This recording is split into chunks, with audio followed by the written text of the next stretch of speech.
Hello, it is another Wednesday, and here is Fatima. Of course, you know why I am here. For first timers, this is the time we bring you news with the extra touch, inclusive, insightfully, and delightfully. Tonight, the Federal Executive Council looks inward at the nation's finances and the country's economic growth indices. I'm sure you know where the president is. Yes, Madrid in Spain. We'll catch up with the delegation and see what Mr. President is up to there. The season of politics is here, so we shall have a bit of that and see what the political parties are up to. The present administration is 7 years old. What democratic dividends are we enjoying, courtesy of policies and programs? Well, today's package is laced with special sectoral reports. You don't want to miss this. Of course, there are other interesting stories from health, education, business, and much more. Well, let me not bore you with so much details. Just sit back and feel the extra touch in the package. After all, the taste of the pudding is in the eating. I am Fatima Umaruba, and this is News Extra. You're welcome. You can follow this news broadcast live on our website, nta.ng/live, and all our social media platforms displayed on the screen for updates. We head to Madrid, where the federal government has reaffirmed Nigeria's commitment to deliver a world-class first-ever global conference on tourism, culture, and the creative industry, scheduled for November this year. President Muhammadu Buhari, who gave the assurance while visiting the headquarters of the United Nations World Tourism Organization in Madrid, said, Nigeria has enormous wonders to reveal to the world at the conference. State House correspondent Adam Osambo reports. President Muhammadu Buhari is the first Nigerian leader to visit the headquarters of the United Nations World Tourism Organization in the Kingdom of Spain since the country joined the organization in 1975. He is here to formally appreciate the UN organ for granting Nigeria the hosting right of the first ever global conference on tourism, culture, and creative industry. This is further proof of Nigeria's support of the vision of the organization and also an affirmation of the confidence reposed in our country by your organization. The event provides yet another opportunity for Nigeria to showcase its tourism and creative industry. And apart from the nation's wonders to be revealed that are not yet so well known to the world, President Buhari said the conference will also be utilized effectively towards extending the country's warm hospitality as well as introduce its leisure and business sectors to potential investors. I want to assure you that Nigeria is ready to deliver our world-class conference this November, and we assure all participants from within and outside the country of a safe and secure environment, as well as excellent facilities. I look forward to stronger and more mutually rewarding relationship between Nigeria and the United Nations World Tourism Organization in years ahead. The president thanks the World Tourism Organization for granting Nigeria 100 tourism online academy scholarships in recognition of the country's efforts at empowering the youth and boosting quality education in tourism. The Secretary General of the World Tourism Organization, Zurab Polikashvili, described President Buhari's visit as a direct confirmation of how important tourism is to Nigeria and promised WTO's commitment to supporting efforts at boosting the country's culture and tourism potentials. And we have long-term commitment with Nigeria to develop tourism and to attract more and more tourists in Nigeria. The numbers are very small. It's a shame, I think, that Nigeria has to receive much more tourists to see the beauty and to meet the culture and beauty of Nigerian people, which is most important. For the Minister of Information and Culture, Lai Mohammed, President Buhari's visit to the headquarters of WTO is not only significant and timely, but also reinforces the mutual respect between Nigeria and the UN organ. We must not fail to remember that for every 10 jobs in the world, tourism provides one, and that revenue from tourism all over the world is about 2.5 trillion naira today. After agriculture, tourism and the creative industry also employs the largest number of people in Nigeria, especially women and youth. So the fact that the president, came to visit the UNWTO Secretariat shows again the importance Mr. President attaches to tourism and the creative sector. Nigeria, the minister explained, hopes to leverage the global conference to be hosted at the National Theatre in Lagos to showcase what makes her thick in culture, tourism, music, film, gastronomy, fashion, and photography. From Madrid, Kingdom of Spain, Adamu Sambo, NTA News. Back home, the Federal Executive Council this Wednesday received the report on the first quarter gross domestic product status from the Ministry of Finance, Budget and National Planning. This was at the Council's meeting held at the Presidential Villa in Abuja. And State House correspondent Gideon Ifade reports that Vice President Yemi Osinbajo chaired the meeting. Of Finance, Budget and National Planning, Zainab Ahmed says the report shows that the Nigerian economy has grown by 3.1% in the fourth quarter of 2022, compared to a growth of 0.51% in the fourth quarter of last year. This growth shows a gradual economic stability from the recession that we witnessed in 2020, and also it shows the sixth quarter of positive growth that the Nigerian economy has presented. The minister explains this further. Even though there has been growth in some sectors, there are significant contraction in others, but the net effect is a positive growth. We're very mindful of the fact that unless we have most of the sectors growing, especially the growth in the jobs impacting sectors, that this growth that is positive will not be directly felt by the people. Minister Zainab Ahmed says the ministry briefed the council that inflation is on the rise again, which is given the authority concerned. The council has decided to set up a special effort to look at the sectors that are not growing and also to look at how we can grow the other sectors better. The council has also decided that the National Food Security Council will very quickly meet to address the issue of food security, food inflation, and also provide a plan and some methods in which we can reduce the cost of food to support improved food prices for the citizens. 3 memos were approved by the council in favor of the Nigerian National Petroleum Corporation Limited to execute a memorandum of understanding with ECOWAS for the construction of Nigeria-Morocco gas pipeline. Pipeline is to take gas to 15 West African countries and to Morocco, and through Morocco to Spain and Europe. I presented to the Federal Executive Council 3 items. One is a note to Council. The second one is a request for approval of a contract to supply and install emergency restoration system for 330 kV and 132 kV transmission line for ongoing rehabilitation works in Lagos. The third item is a variation on a subsisting contract.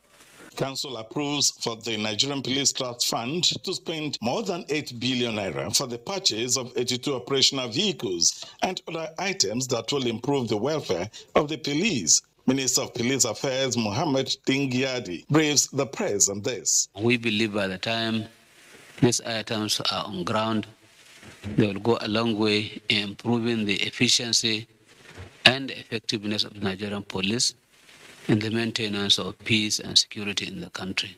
The Federal Executive Council meeting was presided over by Vice President Yemi Osinbajo. In the State House, Jide Onifade, NTA News.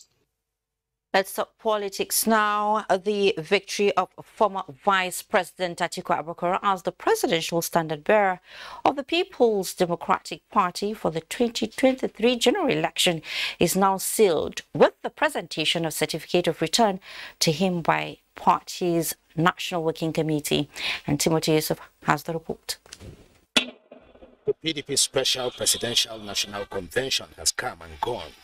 Former Vice President Atiku Abubakar clinched the sole presidential ticket of the party. Presentation of certificate of return was next, a symbol of the PDP's official attestation to his victory.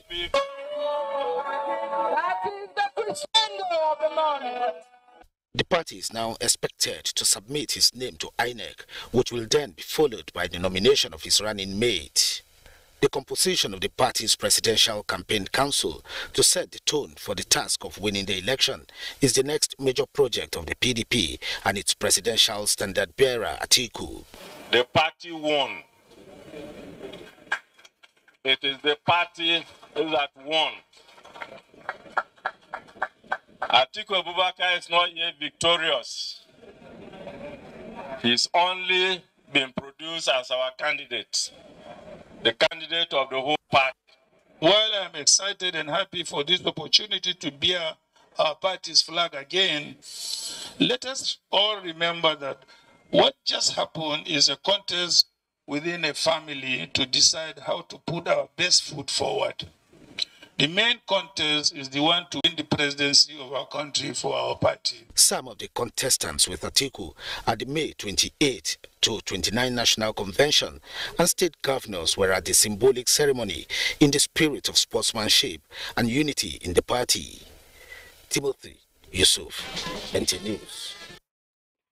Meanwhile, the All Progressives Grand Alliance ABGA has affirmed Professor Peter Nana Chukwudi Mwadi as the presidential candidate of the party for the 2023 general elections. Kenneth Narim reports that Professor Mwadi emerged unopposed. 150 delegates who are certified members of the All Progressives Grand Alliance ABGA converged on Abuja at the ABGA Secretariat to affirm the candidature of Professor Peter Nana Umadi, who is going to fly the party's flag at the 2023 presidential election. If you are in support, say aye. This was the defining moment for the party as the delegates demonstrate solidarity. But for the affirmed presidential candidate, the rousing ovation seems to be the pillar of support that places him on the path of victory ahead of others as he joins in the race to chart the roadmap for a new Nigeria. I am stepping out with the triple banner of rule of law, separation of powers, and due process.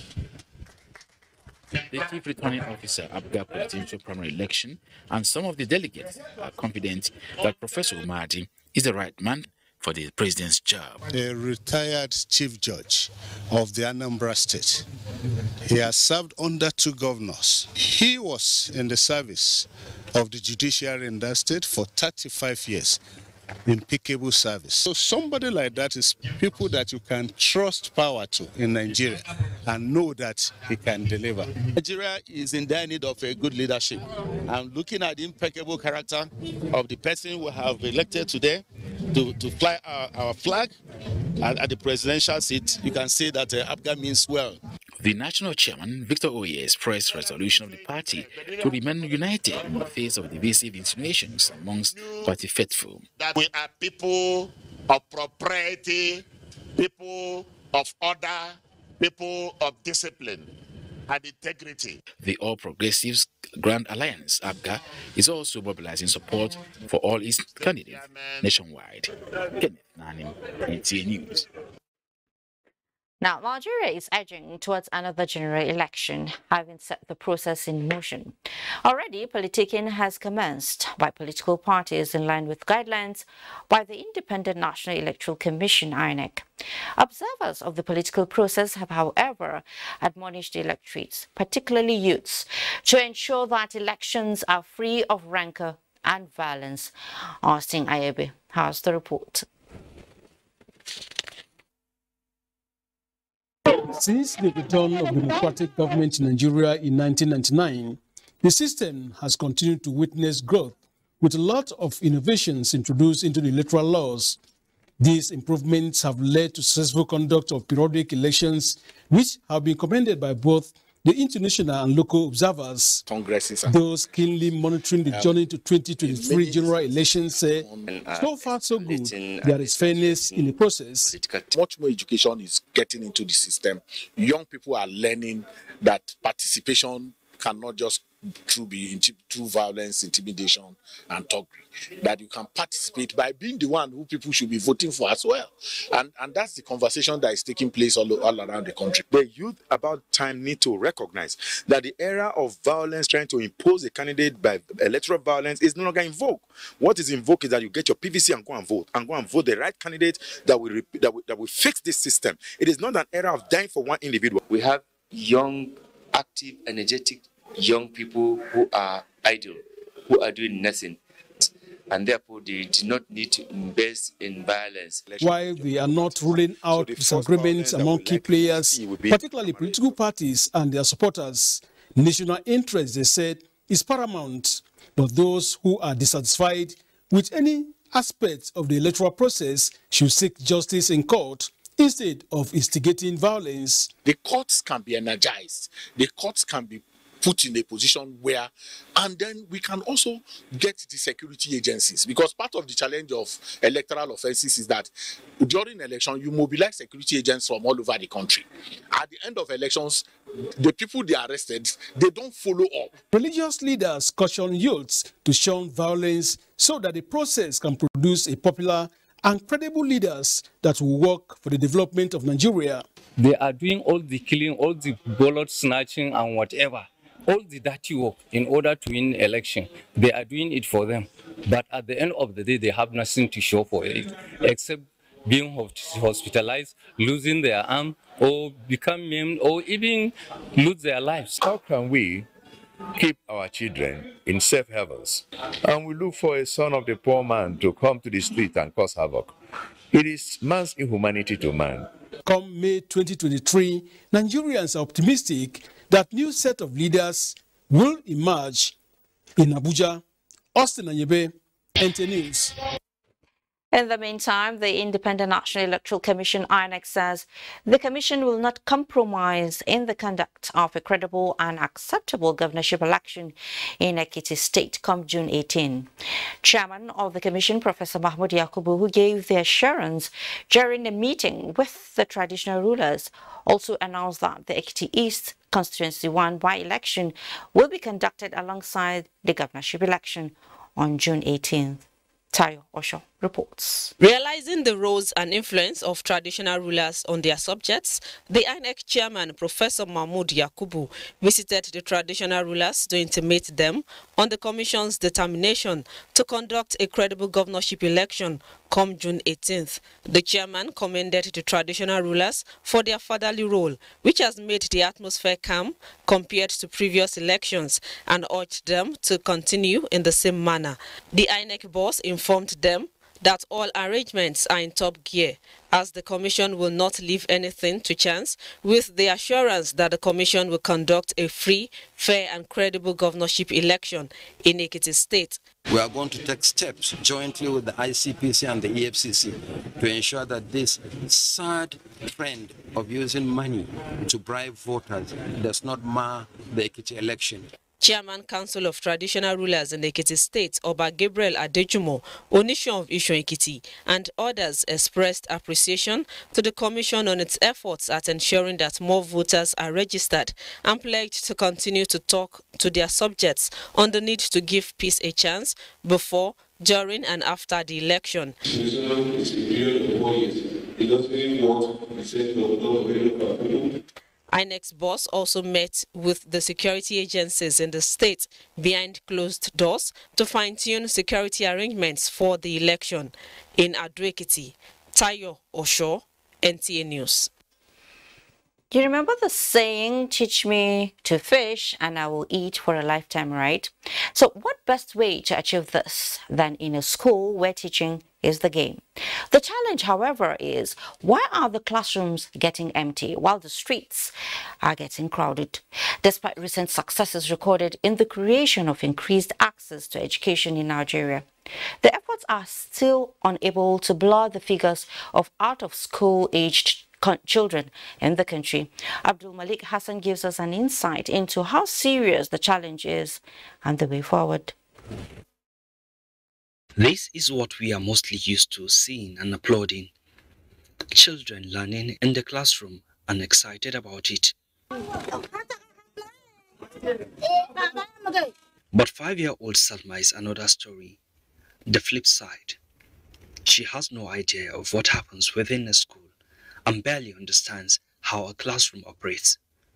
But of course, at her age, Salma is naturally curious even about school and classrooms. I want to go to school.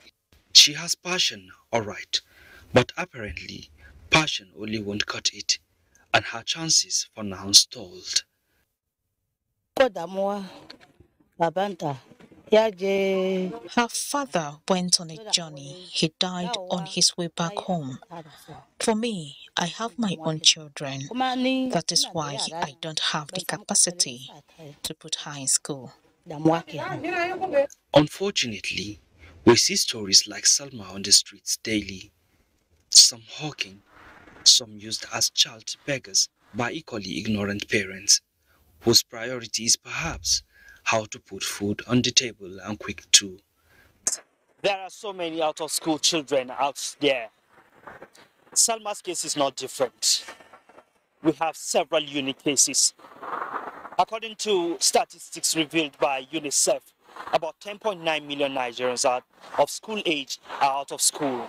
Realizing that the number of out-of-school children may have become an epidemic in Nigeria, government countermeasure was to enroll about 27 million children in school. While the journey may have started, the destination is still a long way off. It's something that the sector is very much worried about, particularly the basic education subsector, isn't it? And efforts are being made along with our international development partners to see how do we ensure that the enrollment drive. There are a lot of opinions from experts on the way forward. Some say societal attitude must change, and parents, guardians, and communities need to embrace education as a culture. That, and government playing its part in the provision of infrastructure, will definitely blur the figures of out-of-school age children in Nigeria. In Abuja, Abdul Malik Hassan, NTA News. You said it all, Abdul. Now, President Muhammadu Buhari has expressed happiness with the appointment of Bishop Peter Okpaleke of Equolobia Diocese, Anambra State, as a cardinal in the Catholic Church by Pope Francis. Bishop Okpaleke becomes the 5th cardinal from Nigeria. Others before him are Francis Arinze, Anthony Okogie, and John Anainkan. He is among the 21 new cardinals Pope Francis announced on 29 May. In a statement, President Buhari commended the Pope for finding a capable Nigerian in the person of Bishop Okpaleke to be one of the 2 nominees from the African continent and congratulated the Nigerian Christian community on this choice, describing the cardinal designate as ably qualified and that having him in that position will benefit the country. The president also commended the commitment of the Catholic Church to the unity, peace, and progress of the Nigerian state. He noted the effort of the Church in combating the COVID-19 pandemic, as well as its support and commitment in favor of the poor and most vulnerable members of the society. And we head to Uyo now, where appreciating sacrifices parents make for the well-being of their children is the essence of the yearly Global Day of Parents. The day observed on the 1st of June honors parents for their commitment across the globe. Just as correspondent Kelvin Samuel reports that parents are advocating extra attention to the aged. Parents are the first set of people who shape the life and well-being of children. However, their hard work and challenges can often be taken for granted, and so the global community set aside World Day of Parents on the 1st of June yearly to change just the narrative. Celebrate them because they give us good upbringing, and then we celebrate them for the discipline they gave to us. Everything a child becomes is as a result of the foundation that was laid by the parent. Vital aspect of parenthood, raising responsible children, are actually being neglected by parents today. While some children realize the importance of parents, there are some who do otherwise, leading to this piece of advice advocating special attention for the aged parent by children irrespective of status. So that you perform your responsibility to your aged parents, not to sit down and condemn them, call them. Some of these parents are not witches and wizards. I'm also a responsible child, son, and looking forward one day that my own children, when they've grown up, they will celebrate me in a better form, because it's just a matter of law of sowing and harvest. Whatsoever you sow, you will reap. We all don't have time to monitor, to watch over our children and do what we are supposed to do. But then there are some homes that they do that and they still have children that deviates. You have to know the kind of friends your children keep. You know what the pains are and chat with them. With the theme Appreciate All Parents throughout the world, it is hoped that children, irrespective of age or status, will step out of their way to appreciate the sacrifices expressed by parents as contributors to right family and societal values. In Uyo, Kelvin Samuel, NTA News. Wow, if you are a parent, I buga for you. So let's see you keep up the good work. Up ahead, land swap deal of the FCT finally kicks off. You don't want to miss that. Plus 7 years of real and power development. Stay with me. Thanks for being there.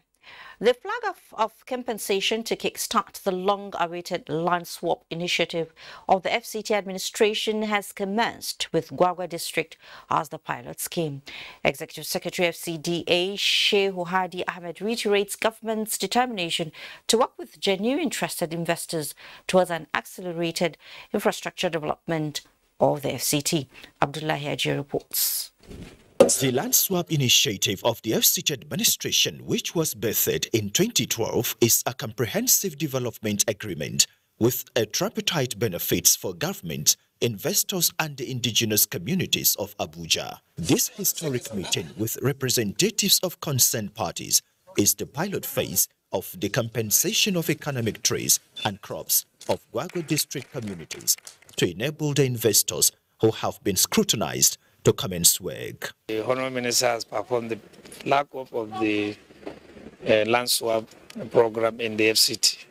This payment of the compensation had taken some time to get all the profile ready. I thought this is something that the community will take very seriously. Augment the effort of the government in accelerating development. It is obvious that government can no longer fund the infrastructure through the budgetary means because of paucity of funds. And there are competing demands. The FCT administration said this will be the beginning of the desired infrastructure growth in partnership with the private sector. We have 2 checks being presented to each person. One was as agreed with the chief, that's a base value for every indigene that is going to lose his land. Then we have our own valuation, which was done according to what is on ground. That check is also coming differently. This is to make sure that the indigenous people are happy. We are going to create a new Abuja. It is modeled after cities like Abu Dhabi Dubai, I'm satisfied. Government is optimistic that the program will succeed with other districts in the next plan of execution. Abdullah Hajia, NTA News. In another development, the federal government has assured Nigerians of its readiness to explore all irrigation areas for economic development in the country. Minister of Water Resources, Suleiman Adamu, stated this in Ibadan, the Oyo State capital, at a workshop facilitated by the ministry in collaboration with Ogun Oshun and Benin Owena River Basin Development Authorities. Ayomiku Ajibola reports. This Southwest Regional Workshop on establishment of Water User Association for Management of Public Irrigation Schemes, a case study of Middle Ogun Irrigation Project in Oyo State, is to deliberate intervention needed to restructure the operations of the River Basin Development Authorities and tackle the problem that had kept them grounded over the years. The Minister for Water Resources, Suleiman Adamu, while emphasizing the need for national food security and importance of irrigation for socio-economic development and poverty reduction, called for government at all levels to be committed to the realization of the federal government diversification agenda. The Federal Ministry of Water Resources has identified the irrigation subsector as one of her key policy thrusts to help the federal government lift 100 million Nigerians out of poverty by the year 2030. Other stakeholders who spoke commended the Ministry of Water Resources for their various laudable reforms in the last 7 years. This aspect of implementing the model under the training across the country is a good effort. We are ready to unlock the irrigation potential of this region by treating it with the seriousness it deserves. The workshop is expected to last 3 days. In Ibadan, Ayomiku Ajibola, NTA News. Barrow Port in Niger State. Sounds familiar? Come on, that is the mega facility that has been like a sleeping giant just because the access road is practically unusable. That's the bad news though. Now, the good news is the federal government's desire to make it a business hub has been reinvigorated as the NNPC tax credit scheme speeds up construction of critical roads leading to the port, with the Ministry of Works and Housing keeping vigil to ensure timely completion of the projects. Abdullahi Mohammed will tell us all about it. The dust arising, men, machines laying out asphalt and building bridges. This is Sulijamina Road metamorphosing into a dual carriageway. Waking it up from a lull, the NNPC tax credit fund, its completion is turned through, the contractors say. There is a good progress on site. We are confident with our possibility to achieve the target. So far, the test that we have run,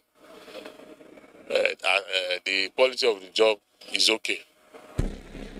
The NNPC Midas touch took another turn at Lambata, and the drive to Bida getting smoother.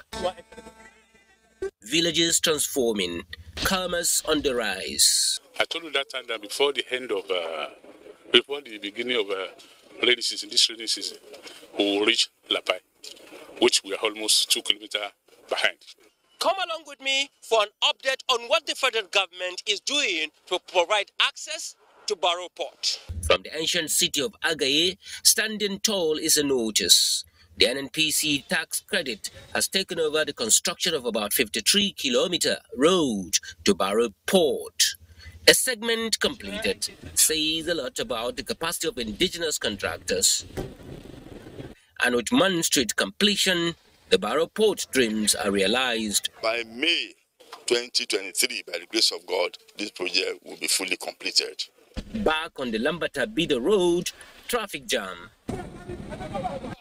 The volume of heavy-duty trucks plying this road, Lambata Agaye Bida Road, tells how much important it is in facilitating supplies to different parts of the country from the pioneer port city in Lagos.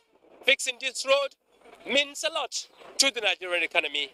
In Agaye, on Lambata Bida Road in Niger State, Abdullah Mohammed, NTA News.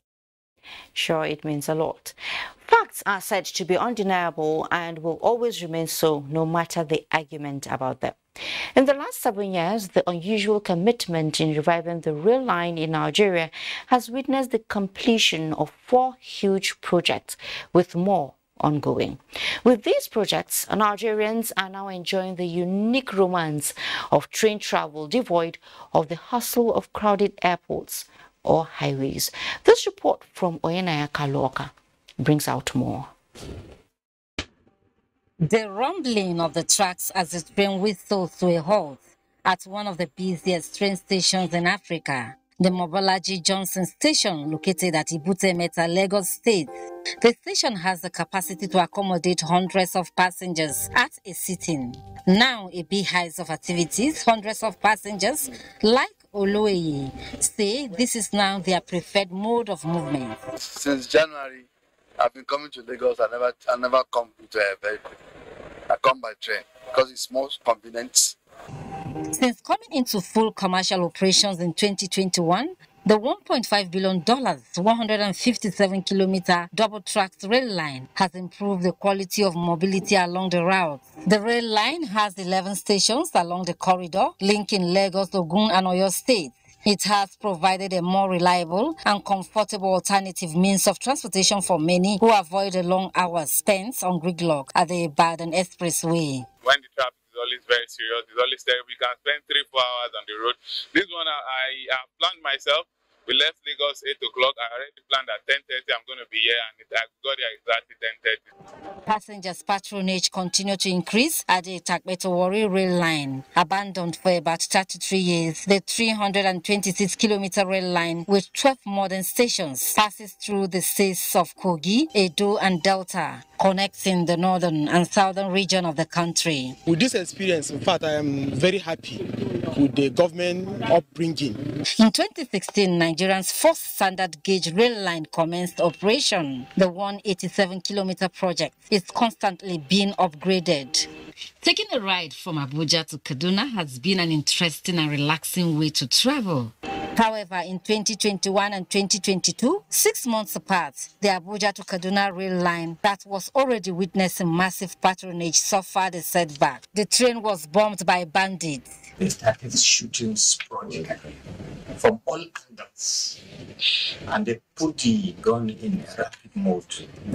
I'm sure that by the time we finish the repair of the tracks, we should be able to, we would have gotten approval for the security equipment, and we've spoken with the Nigerian Air Force, and anytime we're ready to travel, we will have to escort the train. The president has approved that we should employ people who will be working on the track for the next 6-7 months, within which we should have been able to install the equipment. In spite of these distractions, federal government says it is determined to connect the entire country by rail. Works are ongoing at the Kano to Kaduna rail line, the Port Harcourt to Maiduguri rail line, and soon to commence at the Lagos to Calabar rail line. These projects have brought about improvement in the socio-economic conditions of Nigeria. Besides making traveling easy, it has reduced the pressure on the roads with the commencement of freight services. The rehabilitation of the rail line has created hundreds of jobs and local economy boosted along the corridor. Training and maintenance are given considerations with the ongoing construction of the wagon assembly plant at Kajola, Ogun State, and the University of Transportation in Daura, Katsina State. The coming of this administration in 2015 have seen 4 massive rail projects completed and many more projects ongoing. Oyinaya Kalu-Oka, NTA News. It has been 7 years of dogged steps, adopting the brick-by-brick approach to light up the nation. That is the story of the power sector under the present administration, with investments across the value chain. Joshua Ojito reports on some of the strides so far. A long list of policies and executive approvals given in the last 7 years to match words with action. The Power Sector Recovery Program is a special purpose vehicle for the implementation of these policies and programs to ensure financial viability, improve electricity supply, reliability, and strengthen the sector's institutional framework, as well as boost investors' confidence. From north to south, east to west, life-changing stories of power projects that include hydro dams and substations constructed by the Buhari administration, impacting lives and businesses. When this light came, in fact, the business is moving. Everything is moving on smoothly. We are suffering untold hardship on light, especially people that are having businesses here. While the administration is sustaining investments to increase generation capacity, investments to upgrade and expand transmission infrastructure are ongoing to improve capacity of the networks to wheel power generated to the distribution companies. Under the Transmission, Rehabilitation and Expansion Program of the federal government, which the Transmission Company of Nigeria, TCN, is implementing, more substations have been constructed, while more mobile transformers have been procured to boost supply and stabilize the grid. Unless we do that, we will not be able to evacuate the whole electricity that is being generated here. It's a kind of a loop. So the first phase is completed. There's hope. And there's assurance that with these commissionings ongoing, we shall have better power. The federal government's Siemens deal, which is being implemented under the Presidential Power Initiative, is another step by the Buhari administration to realign and upgrade the transmission infrastructure and increase power generation and distribution to 25,000 megawatts by the year 2025. While investments to increase capacity of the national grid and stabilize it, federal government says are yielding results. The present administration is also reaching out to underserved and unserved rural communities with off-grid and mini-grid solutions to give them access to electricity supply. The National Mass Metering Program to roll out 6 million meters to electricity customers free by the federal government is another game changer to end estimated billing and address challenge of revenue losses. 7 years of interventions by the federal government to improve electricity supply with mixed feelings by the customers who say a lot need to be done by the players across the value chain for the investments to translate to longer hours of supply. Joshua Ojito, NTA News. Thank you, Joshua. Now, increasing effects of climate change and energy crisis in Africa demands that the continent discovers new sources of clean energy and technologies that will lead to growth and industrialization. Finding solutions to these problems is why Nigeria is hosting the first Nigeria African Natural Resource and Energy Investment Summit in Abuja. Ekene Ndulue was there. Energy stability has remained a perennial challenge in Africa. 4 out of 5 persons in sub-Saharan Africa are said to be without access to energy. This situation has continued to stifle socio-economic development in the region, giving rise to poverty. Addressing these problems is why key players across the continent have converged on Abuja to chart the way forward.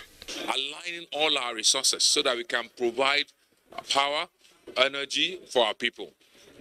Of course, and generally to develop Africa. That's why we're here.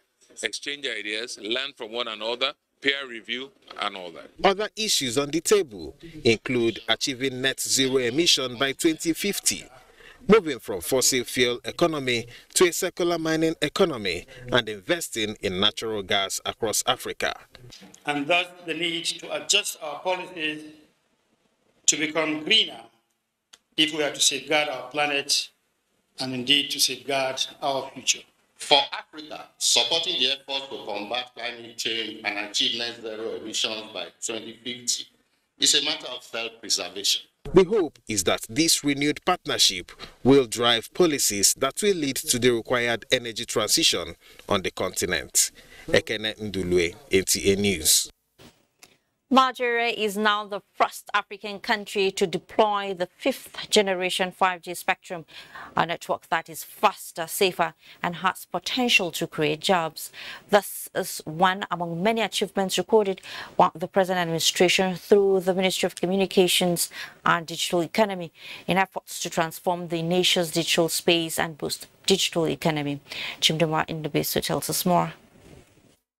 In this age of digital globalization, where information and communication technology is driving development and transforming every sector, Nigeria is leveraging on the vistas of opportunities this offers to create technological platforms and industries, thereby diversifying the economy. The federal government, in its quest to fast-track Nigeria's digital journey, launched the National Digital Economy Policy, NDEPS 2020 to 2030. Anchored on 8 pillars bordering on digital literacy, skills, infrastructure, regulation, emerging technologies, and indigenous content development. A successful auction and deployment of 5G frequency spectrum has been achieved, and in no distant time, major cities will have access to 5G services.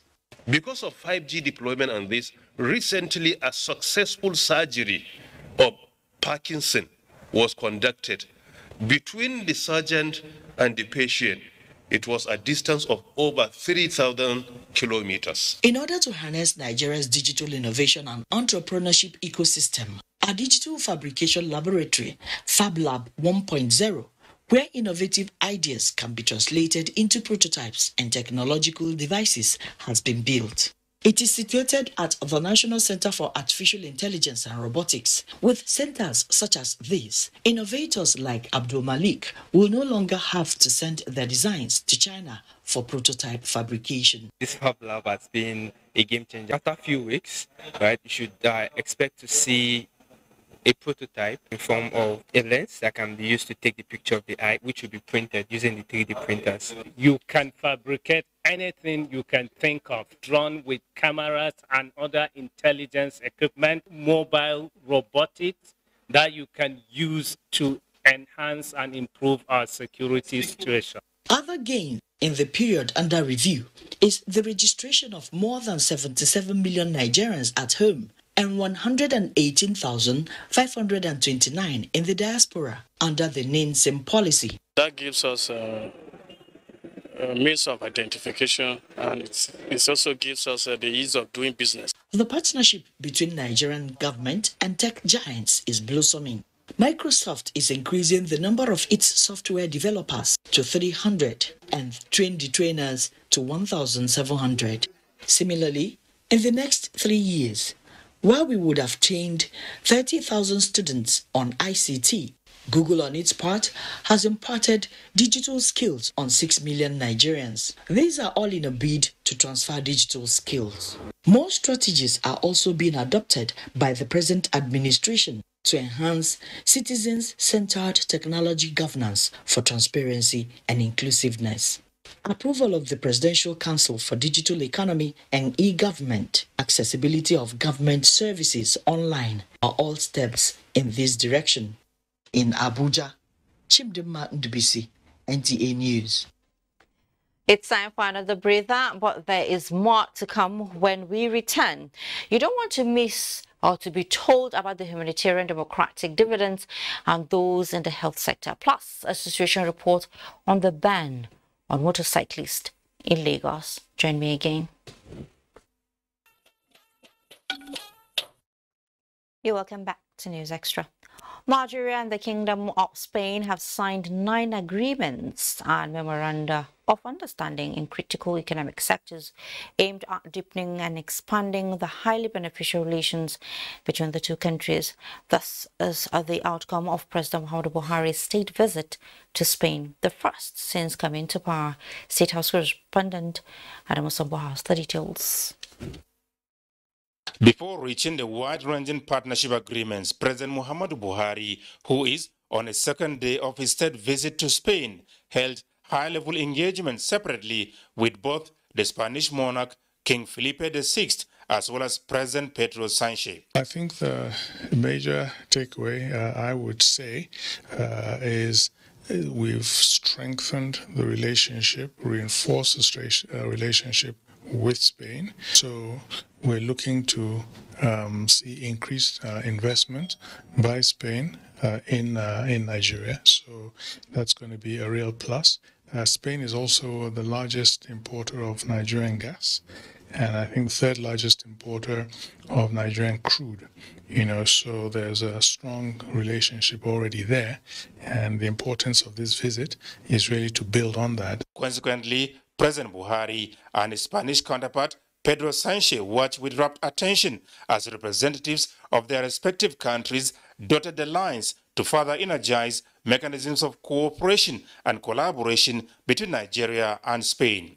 3 of them, aimed at supporting the fight against corruption, include a treaty on mutual legal assistance in criminal matters, transfer of sentenced persons, as well as extradition treaty. It is indeed a great milestone as far as the fight against corruption is concerned, as far as recovery is concerned. It is a first step, and then building on what we have done by signing the agreement, we will take a step further by tracing the illicit assets, and then by having same recovered and repatriated. Nigeria and the Kingdom of Spain also signed memoranda of understanding on economic and commercial cooperation, as well as the development of tourism. Present moment, the volume of trade between our two countries is very, very limited, and most of it is about 97–98% of it has to do with the purchase of oil and gas from Nigeria by the Kingdom of Spain. We believe that there is scope for increased trading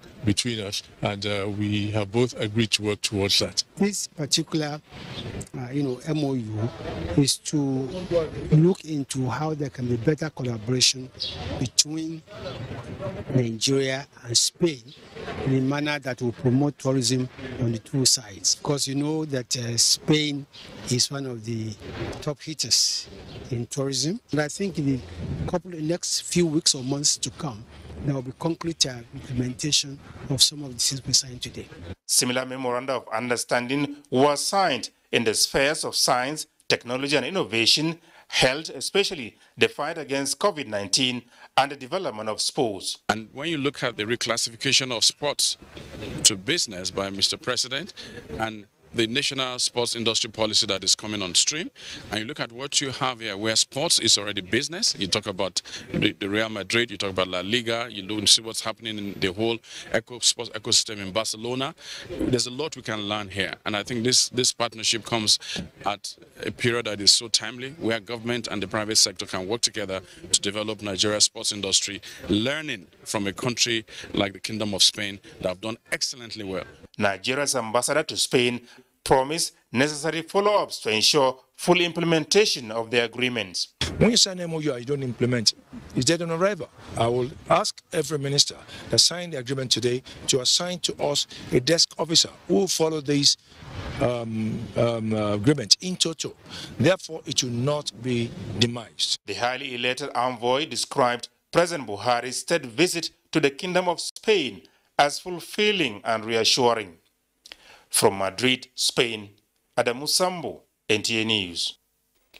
In another story, oil firms on EU's Russian oil ban and end of Shanghai lockdown asked the bear-nominated activities in the capital markets to begin the month of June in red. Details with Musa Bakar on Business News. Musa, it's over to you. When we say red, is that good news or bad news? Somehow bad news for investors. Well, the International Finance Corporation estimates that micro, small and medium enterprises in developing countries like Nigeria have an unmet financing need of $5.2 trillion every year. This is because they are less likely to be able to obtain bank loans. Acting Director General of the Small and Medium Development Agency of Nigeria, Olawale Fasanya, says the agency is poised to reduce the access gap with the introduction of its microfinance bank and continuous support for small businesses in the country, especially MSMEs involved in agribusiness. An MOU with some banks to do a matching fund program for MSMEs, especially those in the agri sector, where SMEs in the agribusiness can access between 1.2 and 5 million naira to inject into their businesses. This is one of the numerous programs that we hope to roll out. For example, before the end of this year, we plan to also launch a microfinance bank. So, and this microfinance bank, the agency has the largest share. The energy prices firm on Wednesday after European Union leaders agreed to a partial and phased ban on Russian oil and as China ended its COVID-19 lockdown in Shanghai. Reuters reports that Brent crude gained 1.3% to trade at $117.15 per barrel. U.S. West Texas Intermediate crude advanced 1.3% to $116.18. Both benchmarks registered gains over May, marking the sixth straight month of rising prices. Now, a quick look at the capital market. The Nigerian equities market extended its bearish run this Wednesday. The all-share index recorded a marginal decline of 0.03% to settle at 52,974.15 basis points. 295 million shares swap hands in 4,637 deals valued at 3.5 billion naira. Market capitalization dropped to 28.5 trillion naira. Transcorp Guarantee Trust Holding Company and Con Oil were the most sought after equities in the course of the day. That's business news. Fatima, it's now over to you. Thank you so much, Musa. Now, the accounting profession in Nigeria is being repositioned to ensure its relevance and impact in national discourse, public policy formulation and advocacy for the interest of all Nigerians. President of the Institute of Chartered Accountants of Nigeria, ICAN, Tijani Musa, said this after being installed as the 58th president of the professional body in Lagos. Awaladi Salami reports. The Institute of Chartered Accountants of Nigeria, ICAN, has in the last 4 decades institutionalized ethics of the practice among members of the profession. In sustaining the temple, the president of the institute, Tijani Musa, after taking oath of office as the 58th president, said the council will engage relevant stakeholders in training and knowledge transfer to empower its members in order to keep them abreast of relevant information. I will give the ICAN idea of integrity, professionalism, and defend the public interest. As the foremost professional accountancy institute in the sub-region, providing the needed technical know-how to private and public organizations in pursuit of accountability and efficient management of resources towards value creation in the country, the president said will be prioritized. In the presidential year, we will formalize our online training and incorporate them into the annual training brochure. The activities of our member professional development department will be both set with cutting-edge virtual training programs. This will run together with the established traditional model of delivering training. After passing the baton of leadership, immediate past president of the institute, Comfort Olu Eitayo, gave assurance of more performance from the new president of the institute. He's a gentleman and he's an institute professional. My advice to him is to build on the legacy, which I also did, because we have our forerunners setting the pace for us. We build on the legacy, and if we consistently apply the ethos of the institute, which is accuracy and integrity, cannot go wrong. In their remarks, Lagos State Governor represented and the Deputy Governor of Jigawa State, Umar Namadi, as well as Minister of Education, who was represented by the Vice Chancellor of the University of Lagos, said they're optimistic that the new president will deliver on the goals and aspirations of the profession. I am proud to associate with the leadership and members of ICAN for the commendable and laudable job the Institute has been doing in maintaining the prestige of the accounting profession in Nigeria. I will continue to appreciate it by maintaining the Institute logo of integrity and accountability. The Council of the Institute emphasized that major theme of operations for the 2022-2023 presidential year will focus on repositioning ICAN for higher members, transcendence, and public interest argumentation. In Lagos, Abolade Salami, NTA News. Health is wealth. If you don't agree with this adage, ask sick rich people, and they will tell you they envy poor healthy people. No wonder access to affordable and quality healthcare for all has been a major drive of the current administration.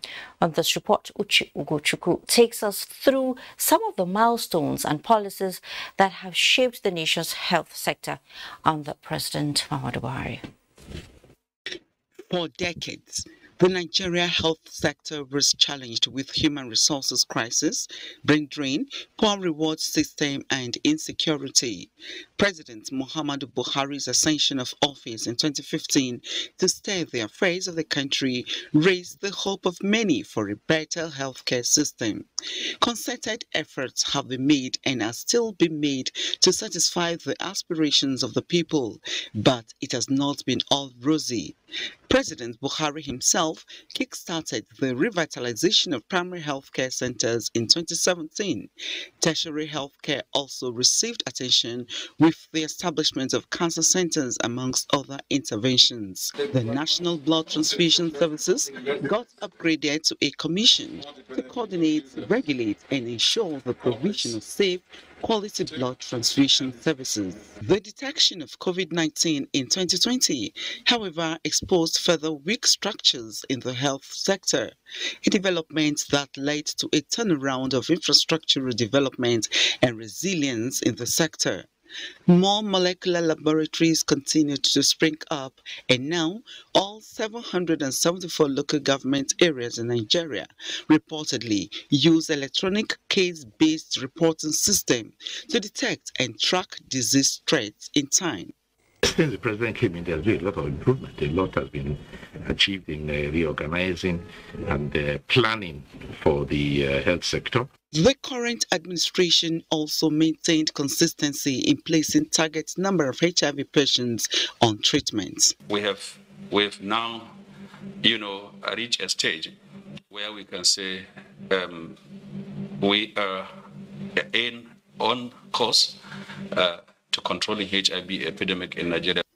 The setting up of a health sector reform committee under the chairmanship of Vice President Yemi Osinbajo was to undertake a review of all healthcare reforms adopted and factor them into the development of the new health sector reform program. Now, every state has those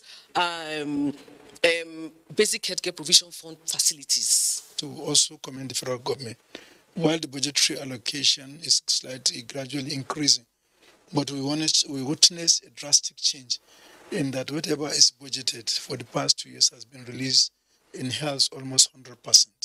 The recent signing into law an act to repeal the National Health Insurance Scheme Act of 1999 and its subsequent establishment of the National Health Insurance Authority Act by President Buhari was great news to health advocates and Nigerians at large.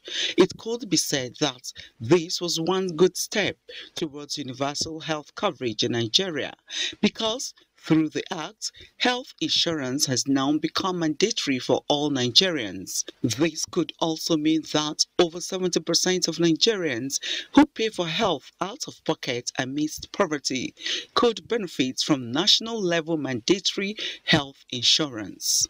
Uche Ugochukwu, NTA News.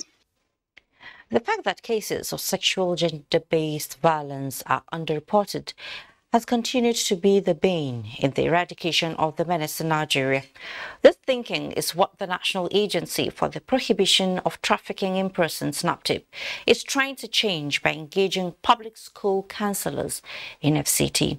Adebola Brooklyn Sunday reports that they are being equipped with necessary tools to combat the menace.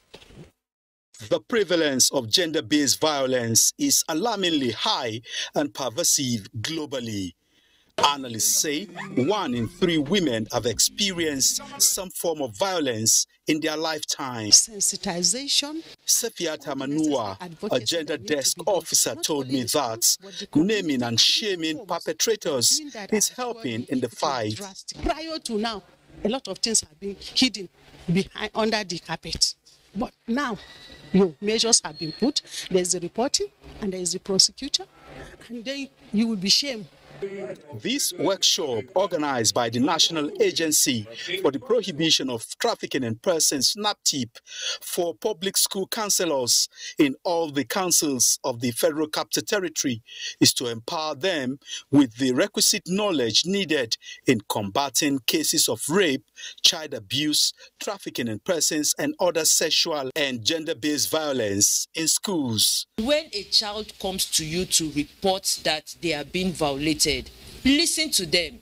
Don't turn them away. Don't call them liars. And also know the red flags. When a child is consistently sleeping in class, why is that child sleeping in class? When a child shows up haggard, not properly dressed, or that child is hungry, the child has marks on their body, you need to ask questions. Counselors occupy a critical position of intelligence for us, of data, of reportage, of referrals of those issues. The counselors were told to be more vigilant and sensitive. We had a case of a teacher using the COVID-19 center to rape one of the students because he was in charge of the center. The training is in line with the NAPTIP's mandate of establishing trafficking and violence against persons vanguards in all secondary schools. The nationwide campaign began with 110 unity schools across the country. Adebola, Brooks Lane, NTA News. Thank you, Adebola, for that. Now, major highways and commercial centers in Lagos metropolis are currently witnessing a change as the ban on the operation of commercial motorcyclists, popularly called Okada, in 6 local government areas comes to effect this Wednesday with total compliance. Adini Taiwo reports that this ban, which is part of the state's transport sector reform, has continued to draw commendation from residents. From this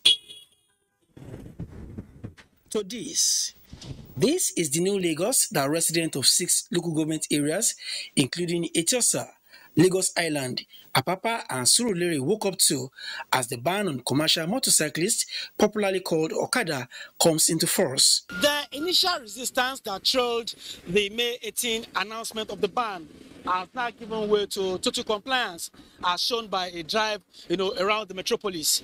And from my interactions with residents of Lagos State, they are the happier for it. Extremely good. When you go to orthopedic, you will see thousands of people hanged in orthopedic. It is alarming. It is crazy.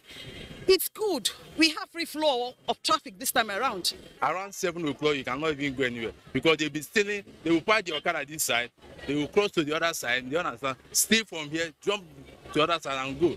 Need to put a structure in place whereby everybody that wants to do whatever he wants to do need to be trained and monitored and supervised. Definitely the difference is clear. We can see that when government gives order, people are bound to obey. The implementation is not without some concerns, though. These taxi drivers, they are calling the place they're supposed to carry somebody, like normal, 100 naira or 200. They are calling a lot of, it's not encouraging, please. In view of what befell similar ban in the past, the next few days will surely test the resolve of the state government to sustain the enforcement. In Lagos, Adini Taiwo, NTA News. Ibrahim Magu. Remember the name? Yes, he is in the news again. What is it this time? Good or bad? Find out when we return. I'll be right back. Welcome back. When last did you hear anything about Ibrahim Magu? I mean the former chairman of the EFCC. He's back in the headlines, not for the wrong reasons though. You're curious to know, I guess. So let's meet Francis Form, who was at the first headquarters for an engagement.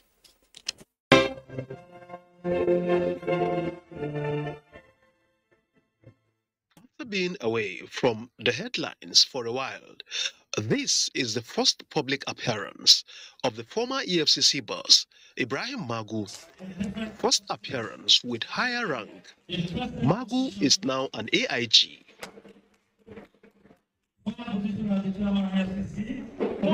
AIG Ngozi Onodeko was the Commissioner of Police in Oyo State. She did well in the fight against crimes in Oyo State and her sacrifices have been recognized. This promotion is our own way of saying thank you, the IGP told her in a rather lighter note.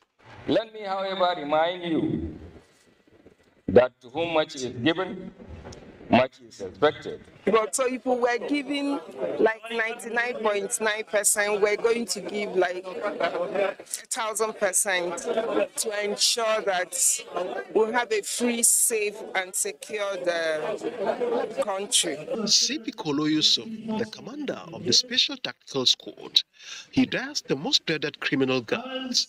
Today, his hard work paid off. Happily married with children. Congratulations, CP Kolo Yusuf. I know it's additional responsibility, but by the grace of God, we should be equal to challenge. Beyond the euphoria that comes with such moments, lies more challenging assignments. As you adorn your new ranks, I can call on all to deploy your wealth of experience towards supporting the force leadership in addressing current and evolving internal security challenges. We will continue to do our best to support you. With the ranks on the uniform, they are expected to give uniform treatment to all citizens. IGP Alkali reminds the celebrating officers. Francis from NTA News. Well, congratulations to them. Now, scores of passengers have been abducted along Brunungwari Road in Kaduna State. 8 vehicles were burned down by terrorists. The incident occurred when motorcade conveying passengers from Brunungwari to Kaduna came under heavy attack. Motorists and passengers who narrowly escaped had to run several kilometers from the scene of the attack. And now let's do sports. And on sports tonight, we have Emma Abdike with that. Nigeria sports continue to look bright in 2022 with both local and international flavors. Recall that in May, Team Nigeria shone like a million stars at the maiden West African Scrabble Championships in Ghana, where Eta Oganekaron emerged overall winner, even as the contingent claimed 3 out of the 10 prizes at stake. I've been passing through a tough qualifying series where you have the best players from Africa, and coming out victorious amidst them gives a kind of feeling of elation. The recently ended 2022 National Volleyball Division 1 League Phase 1 in Abuja did not only showcase excellence and quality on the court, but also depicted Nigeria's readiness to host major international tournaments, as confirmed by a high-power FIVB delegation after a 5-day facility tour. And I can tell you FIVB and the Nigerian Volleyball Federation have concluded that come July, we'll be having our technical and tactical coach, and the agreement is for 12 months. In March, Nigeria's Aruna Quadri became the first African, Nigerian or black table tennis player to break into the top echelon of the game after reaching the semi-finals of the World Table Tennis Star Contender Championships in Qatar. In May, Blessing Oborodudu won the 68 kilograms women's gold medal and her 11th title at the African Wrestling Championships in El Jadida, Morocco, where Jumoke Adegoke and the Adekorea sisters, Odunayo and Mercy, also clinched gold medals in different categories, while Team Nigeria equally claimed 2 silver and 2 bronze medals. Nigeria boxing received a boost with the visit of former undisputed world super welterweight champion Floyd Mayweather Jr. in May as part of his efforts at promoting the sport in Africa. I look forward to coming back to Nigeria to train, to continue to build my legacy. Also in May, the Nigeria Chess Federation successfully held a 3-day national trials in Abuja in a bid to select additional players to make up a final list of 10 athletes to represent the country at the 44th Chess Olympiad, billed for July 28 to August 10, 2022 in India. There are top-rated countries in the world, but we are going to do our best with the hope we achieve some podium success. Watch out for the conclusion of the series in part 3 as we relish 2022 Democracy Day celebrations. In Abuja, I am Kenan Ima Abudike, NTA News. Thank you so much, Kenneth, for the sports package. And it's time for me to say goodbye here on News Extra. But before we go, remember to join NTA in the fight against rape and rapists. I am Fatima Moruba. It's nice having you with us. Good.